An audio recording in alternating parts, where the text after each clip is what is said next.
What's good, everyone? Hope you lot are all good.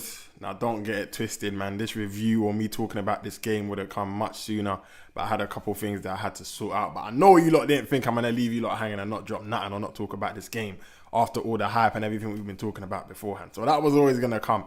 But listen, man, we're going to do something a little bit different. Rather than just talking about the game in general, I'm going to do 3 key takeaways from the game and kind of get into more specifics. But before we get into that, just to quickly touch on the game in general.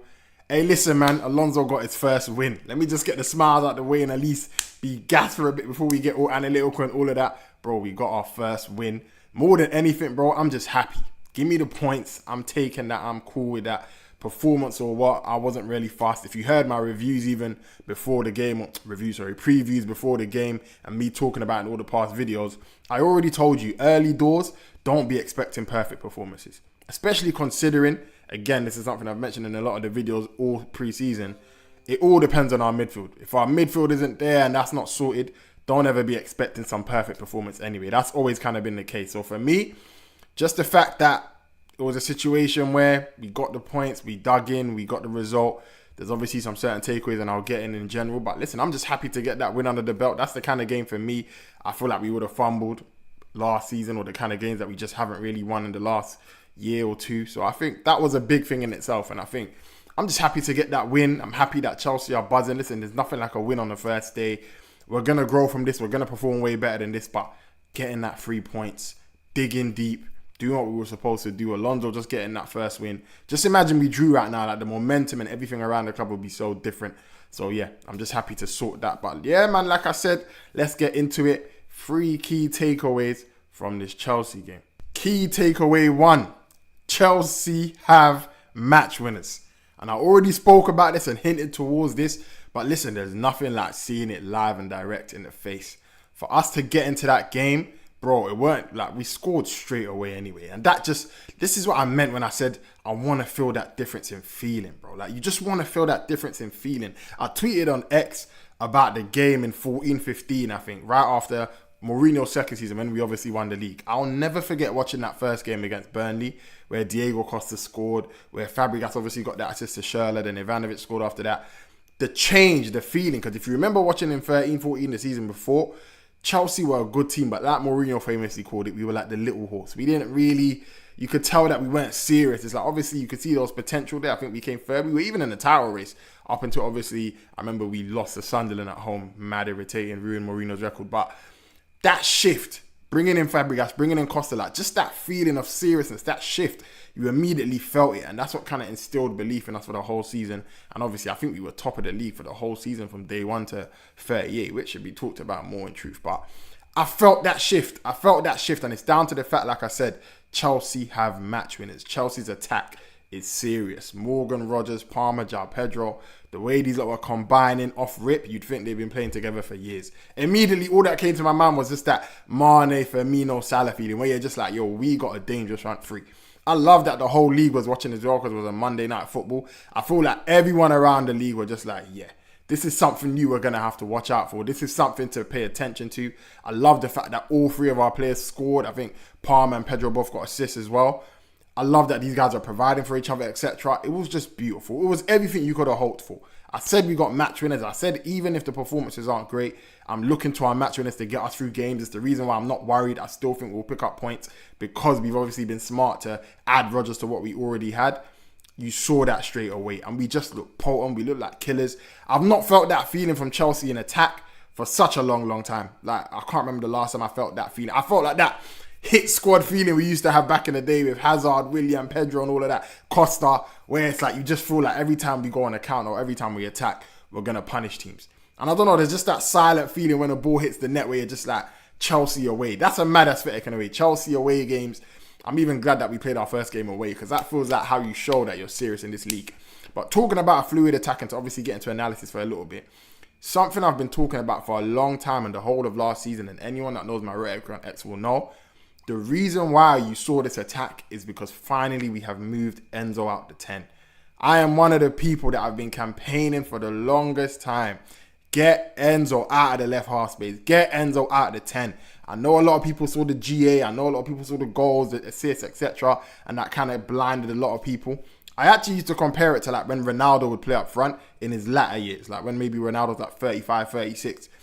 Yeah, he's going to score goals. Like I remember for United, maybe he scored 20 goals, but what about everything else? What about all the other fundamentals of the position, doing certain things? I just feel like Ronaldo at that older age couldn't obviously really bring that. And that's why Ronaldo started to become a bit of a awkward player to have. You might even argue that for Portugal, who just got knocked out the World Cup, etc. as well. Yes, he's going to score. Yes, he's the man. Yes, he's going to get the attention. But if you really watch football closely, there's a lot of things that's just not being brought to the table when it comes to the other parts. That's exactly how I felt with Enzo Fernandez in the 10 under Maresca, and the fact that we just use it so much and he used to box crash and be further up. Yeah, we get the GA. Yeah, we get the goals. Yeah, we get the moments. But he's not silky between the lines. He's not a natural in those areas.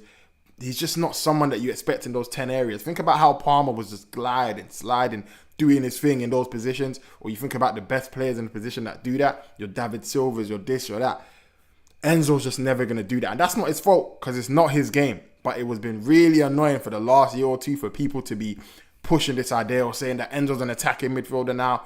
This is what Chelsea should do. He's our most important player.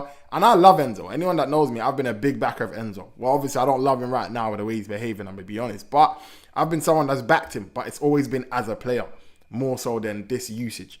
I feel like the idea of Enzo as a 10 had to die. And I'm glad that it's died. Because I've been saying for the longest, if we get a natural half-space player, whether it was Rodgers or someone else, but obviously it's good to get Rodgers, who was one of like the big half-space players in the league. And even when you look at the numbers, I think Rodgers was arguably top when it came to like dangerous receiving in dangerous areas. So he's a real guy that wants to be between the lines. He's a real operator in there. He's a real guy that's just going to give you the little intangibles of that position. They're just intelligent with the movement, the way you combine with Palmer. You could just tell he's been playing in that area for a long time at this Premier League level. So that was obviously good to get someone like that. But I've been saying it's going to change our lives. I've been saying it's going to change our lives. And something that's gone under the radar is in regard to obviously how good Chelsea have actually been when it comes to XG for the last season or two. Under Maresca, when you really think about it, Chelsea have been around the top 2-3 for XG for the most part. I think in 24-25, I don't know if we were like second or third, or just in general, even if we don't finish there, because I don't think we finished there last season because of that period of Rosignol, we've always been in and about. Attack has never really been an issue for us. The real issue has been it actually manifesting into goals and end product. Because at the end of the day, XG is just what's expected. It's just kind of thinks about the areas you get into, what you're creating, the moments you create. But for it to actually materialize into true things that are tangible, goals, like what we were seeing yesterday, you need the right player in there. And normally when you see stuff like XG or high, like I'll use Garnacho for example. Garnacho had high XG and good stats in so many different areas. But it never really materialized into anything positive for us. Why? Whenever there's a cap or you don't really see it materialize into something positive, it usually means there's a cap somewhere. There's something that the data doesn't pick up that only your eye test can see. When you watch Garnacho, you know that one, he hasn't got the technical ability, but most importantly, he wasn't fast enough. He wasn't quick enough. He wasn't imposing enough in this league. So at the end of the day, Garnacho can get into as many good areas as he wants. Garnacho can obviously get in good goal scoring positions, but none of it is going to matter if you haven't got key intangibles. And the data is not going to pick that up. So for me, when it came to Chelsea's XG in recent seasons, yeah, we got good XG. Yeah, we got this. And I could tell, wow, we got a lot of potential as an attacking team. Why didn't it materialize? Because you have Enzo Fernandez in maybe the most crucial area of the pitch for an attacking team. How many times did we see Enzo Fernandez get on in these counter-attack moments? And obviously, he's not a natural guy that's going to ball carry. We know about the huffing and puffing and all of that. How many times did we see him in those moments and just maybe not be able to make the right pass because he's just struggling to keep up with the pace of play and just carry the ball and make that final killer pass like you see from a De Bruyne or whatever? We saw loads of moments like that, or maybe he's on the edge of the box and he takes a shot, but he looks a bit off balance and you could just tell he's not natural to these scenarios. Immediately, you saw that change. Think about the potency, the drive, the way things felt when Rodgers, Palmer, João Pedro were kind of driving through the middle, combining. That's what you get from a proper 10. That's what you get from those moments. So for me, like I said, I just think that was smart from Chelsea. That was the big thing that I immediately saw. For me, I've been talking about it for so long, so it was immediately noticeable. But it's just something that I've obviously been wanting at Chelsea for so long. And I think immediately everyone around the league and every fan can definitely say we have seen a shift in attack. And that's going to be huge for us going into the season, because I think it's always important to prioritize and know the strongest part of your team. Attack is clearly that for us. Listen, when you're bringing Esteval and Kenda off the bench, there's clearly something going on. You got Morgan, Rodgers, Palmer, João Pedro, Esteval, this, etc. Clearly, that's a strong point for us. You think about Arsenal, they understand that the defense is the strongest part of their team, so they prioritize that and lean into that.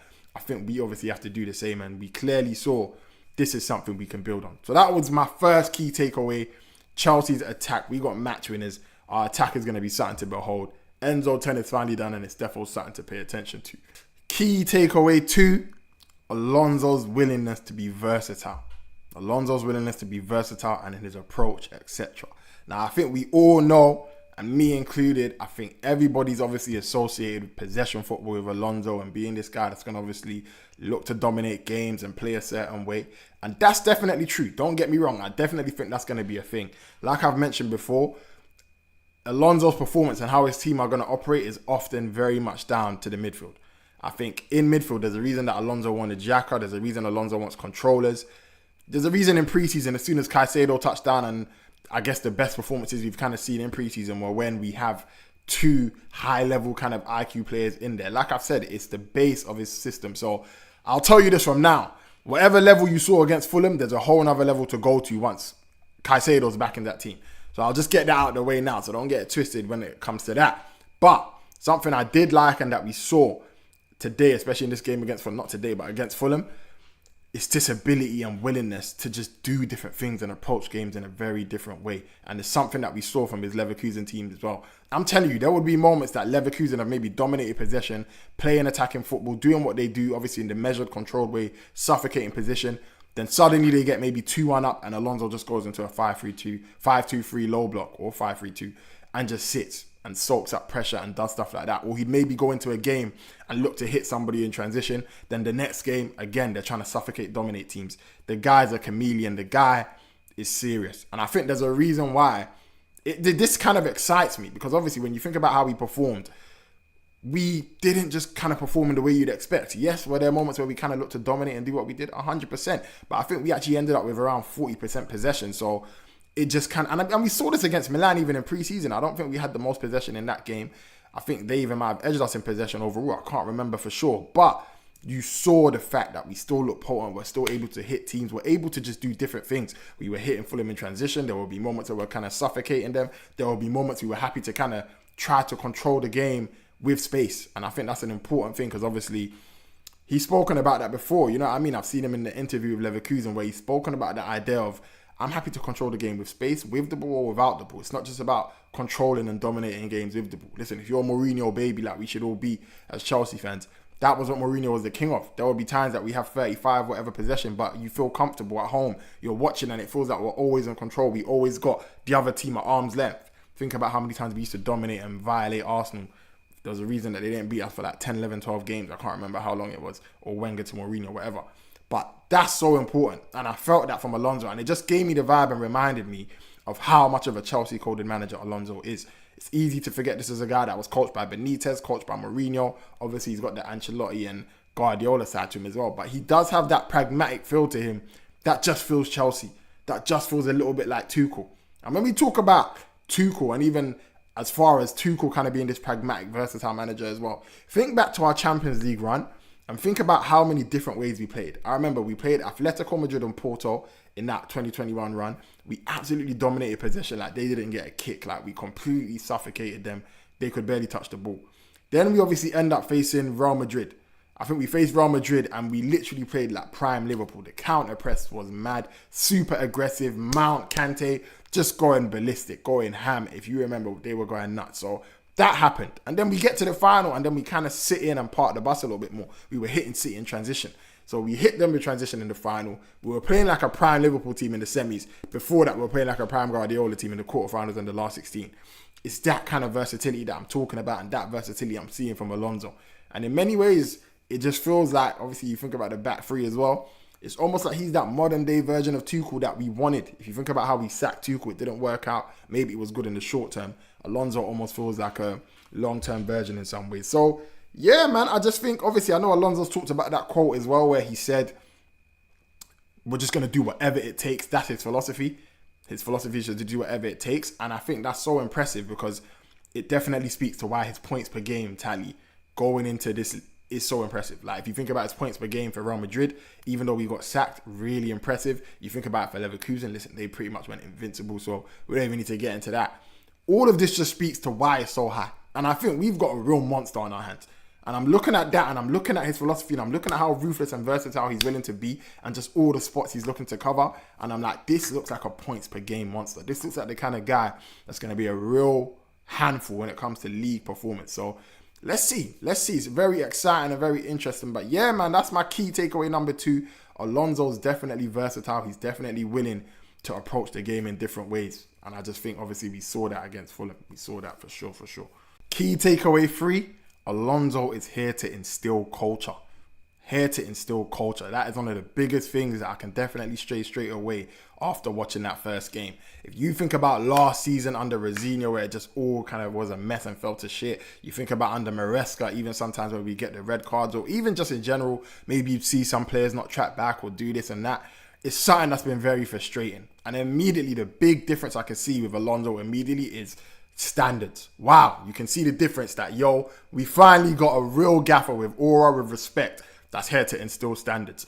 First and foremost, the big thing that everyone was talking about, and we can see straight away, Chelsea ran the most in the whole weekend. Chelsea as a team covered the most distance of every Premier League team for that whole weekend. Now, if you're a Chelsea fan, if you've seen the data from last season, that should blow your mind off rip. Because Chelsea literally got outran by pretty much every single team last year. I think 37 out of 38 games we were outran last season. Just think about that for a second. When you think about how physical the league is, how much it's about fitness, it's no surprise that we came 10th. You can't do that and expect anything positive to come. So I think Alonso immediately at the gate, I think it's such a big statement. Let alone Chelsea just being improved in that regard. Like, listen, if we just improved, fair enough. That would be like, all right, cool. The manager's seen it's an issue. He's improved us. To go from arguably being the worst team when it comes to all of that to being the best this entry weekend, for me, I'm sorry, but that just shows it's definitely down to the manager. It's definitely something that he's mentioned is going to be a non-negotiable. You're not going to play. And it's just the standards that you see from Arteta's Arsenal, the standards you see from Pep Guardiola, Klopp's Liverpool. Any team that's gone on to do elite things, this has always been a fulcrum. This has always been a basis of it. So for me as a Chelsea fan, it was beautiful to see, bro. I'm seeing everyone put their heart into it, bro. I'm seeing just a mentality shift, bro. Like, I'm sure you lot saw Reece James looking way more vocal, looking way more like a captain. We saw that he shouted at Neto, and I know Neto tried to do the little shush thing. Listen, there's a reason I don't even want this guy at the club anymore, but I'm not going to get into that. But just the mentality shift. James looks so vocal. James looks loud. James is trying to stamp his authority. I love that. I just love the intensity, the passion. It looked like Chelsea really wanted to go out and win this game. And it feels like Alonso, it's natural. And I think this is the thing, that when you've got aura, respect, you don't have to force it. Alonso don't look like the guy that's going to be shouting or doing too much on the touchline. He's not really that kind of character.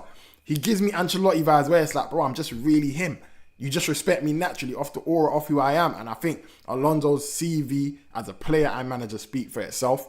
And this is the first Chelsea manager we've had that's literally come into the door. That's the level. That's Chelsea level. That's the level that made us the machine we were under Roman. Maresca, we got him from the Championship. Rosenior, we got him from Strasbourg.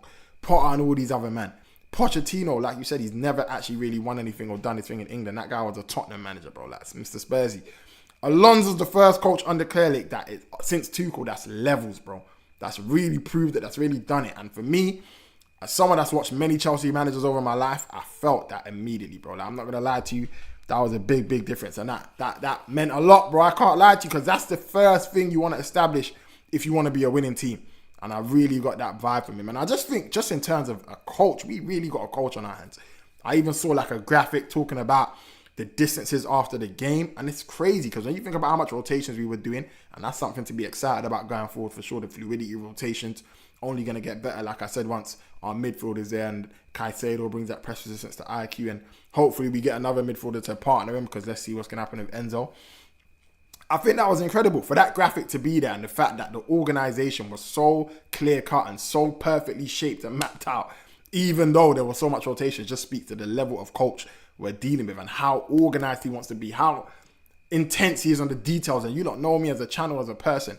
I'm all about the details. So for me, this is music to my ears. It's beautiful to watch. It's beautiful to see. And I guess Alonso wasn't joking when he was saying, I don't play about my counter press, bro. Like, I want everything to be picture perfect. So when it's time to press and defensively do whatever, it's all set and good. And it's just a level of coaching that I think we haven't seen. When you think about Maresca and Rosenior, both of them obviously like to attack and do what they want. but defensively it always felt a little bit messy. And I'm not saying we were perfect against Fulham, because listen, we were getting opened up, but it feels like that was more down to not having enough control of the game, not having our midfield there. Listen, compare it to when we played Leeds with no Caicedo. You all know what no Caicedo performances look like. For us to have no Caicedo against a team that was pressing us like that, that's physical. I'm sorry, last season that would have been a guaranteed loss. The fact that we've come out of that with a 3-2 win, tried to be resilient, we even held on for 40 minutes or 30, 40 minutes, however long it was, that's a big, big deal, man. So for me, that was the big third key takeaway. Culture immediately looks different. Standards are set. We got a top gaffer, and that changes a lot, man. Now, that's it, man. That's my 3 key takeaways. Obviously, there's probably some little things to talk about in the game, but that was the main things that stood out to me. Like I said, I don't think the performance was perfect. I wouldn't put too much onus in it, because I keep saying it. Until our midfield is set in stone, when Caicedo's back, that's when you should expect to see a difference, man. Hopefully we get another midfielder, whoever it be, if they replace Enzo, and we just have someone that's a certified starter. Again, that's when you should expect levels to be a little bit different. I think this was just kind of what I wanted out of this game. Can I see a shift in seriousness? Can I see a shift in mentality? Can we get the result first and foremost? So that's obviously important. And can I just see little things that kind of, like I've mentioned, as far as takeaways, things that give me a good omen for positivity going forward. Listen, it's only game 1. Rome wasn't built in a day, but these are the kind of foundations and blocks that you want to see that make you feel like, cool, we're really going to go out and do stuff. So I'm excited. Listen, I think it all depends on how our window ends to see what goes on. It's so important that Chelsea sort out the midfield, because like I said, the midfield is literally the basis and key, the heartbeat of Alonso's system. The level of the midfield decides how we perform. And that's why I'm saying even against Fulham, I'm impressed, because you lot know I've said it before. I'm not really a fan of James in midfield. I just feel like we don't have enough control in the middle of the park. As physical and technical as James is, he's not a midfielder. And at the end of the day, there's a level of control you want and need for this football we're trying to play. And I think obviously Lavia tried to do his best, but like we saw when it was Lavia and Sugo in pre-season, that didn't bang the best either. So James is like an upgraded version of that almost in midfield, but it's still not the levels I want to see. I need to see Caicedo, Lavia, and hopefully 1 or 2 more of that kind of ilk and IQ. Then I think you're going to solidify our floor as far as performance. So for me, there's still much more to see from this Chelsea team, which is what's exciting. The attack is obviously looking decent. Shout out to Lacroix as well, because I think Lacroix deserves his shout out. Listen, if you compare, this is the game that we bought Lacroix for. Listen, I've never said I'm the biggest fan of Lacroix as far as me thinking he's some elite centre-back, like on another level to others, but these are the games that Lacroix was bought for. These are the games of why I said I'm behind the signing and I back the signing. The box defending, the composure, the physicality, the maturity. That's something that we didn't have in defence last season. If that was Trevor tossing, we wouldn't win that game. Lacroix was snuffing things out. He was handling his duels, brilliant in the box, winning all the aerial duels, despite what some of the numbers say. I know what my eyes saw. He was just imperious, and we haven't had that kind of mature figure in defence for a long time for these kind of games. I love that he wasn't even letting the ball drop, letting the ball bounce. That's something I used to hate from Tosin. Every direct long ball with Trevor and Tosin in the team used to make my heart beat, because the ball's going to bounce and it feels like it's going to turn into a direct goal chance. This time, I felt like, especially when it was around Lacroix, he's getting in early, winning the ball, he's being commanding and dominant. He's obviously quick. He might not be the most mobile, I can't lie, bro, turns like a fridge sometimes, but he's fast in like that where he needs to be. So you know what I mean? Listen, against mad skillful attackers, where it's like in close proximity with him and he needs to be touch tight, it might get a bit spooky. But for these kind of games, this is Lacroix's value. It's worth it for the points it's going to add. And he's already probably given us points we wouldn't have got last season. So massive props to Lacroix. But yeah, man, that's my main 3 key takeaways. Up the Chelsea. Listen, first 3 points of the season, I'm gassed. Listen, man, let's keep going. Let's see what happens, man. But bless up, listen, like and subscribe if you like it. It helps me out a lot as always. Roll to 1K quickly, man, before this month even ends. Now, let me not get gassed, but just in general, get me up there, man. Get me up there, man. But listen, bless up, shout out to you lot. Next vid coming soon, man. And don't worry, I'm going to be on time next time. I just had a couple things to handle, man. We here, man. We here. Game week 1, man. Let's keep going.